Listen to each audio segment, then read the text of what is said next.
Salamat sa bagong araw, Lord. Panginoon, maraming salamat sa bagong araw na ito. Maraming salamat sa masarap na tulog. Maraming salamat sa masarap na pahinga. Alam ko po, Panginoon, na ako'y binantayan ninyo at inalagaan ng buong magdamag. Haharapin ko po, Lord, ang araw na ito na puno ng pag-asa sa aking puso't isipan, sa aking buong pagkatao, sa aking buong araw ngayon. Alam ko po, Lord, na hindi mo ako iiwan ngayong araw na ito at patuloy niyo akong sasamahan at bibigyan ng guidance. Maraming salamat dahil ginising mo ako ngayong umagang ito at alam kong ang araw na ito ay magiging blessed dahil andyan ka, Lord. Punuin niyo po, Lord, ng kasiyahan o joy ang aking puso. Ipaalala niyo po sa akin kung gaano ako ka-blessed sa araw na ito. Lagyan niyo lagi ng dahilan ang aking kasiyahan at mga dahilan kung bakit magiging thankful po ako. Kapag pumasok na po ang problema sa aking araw ngayon, i-remind niyo po ako ng inyong pagmamahal, ng inyong presensya, ng inyong kabaitan, ng inyong pag-aalaga, na kayo po ay laging andyan para ako'y alalayan.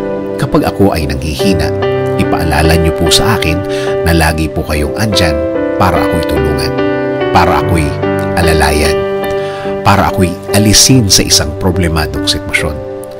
Lord, kapag naalala ko ang aking problema, please remind me that you got me, that everything will be okay and fine.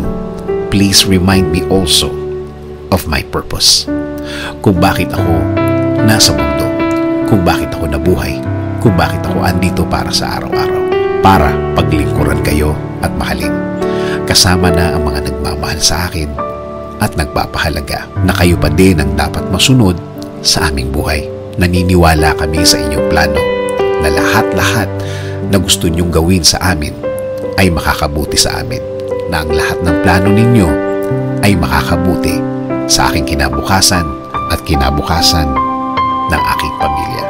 Lord, patuloy niyo pong pasukin ang aking buhay. Isinusuko ko na po sa inyo ang aking araw-araw, ang aking mga gagawin at aking mga plano. Patuloy niyo kaming bigyan ng guidance sa araw na ito at sa mga susunod.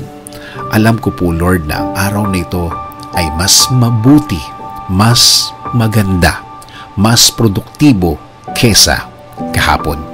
Dahil ang lahat ay magbabago kapag kasama ka namin, Lord.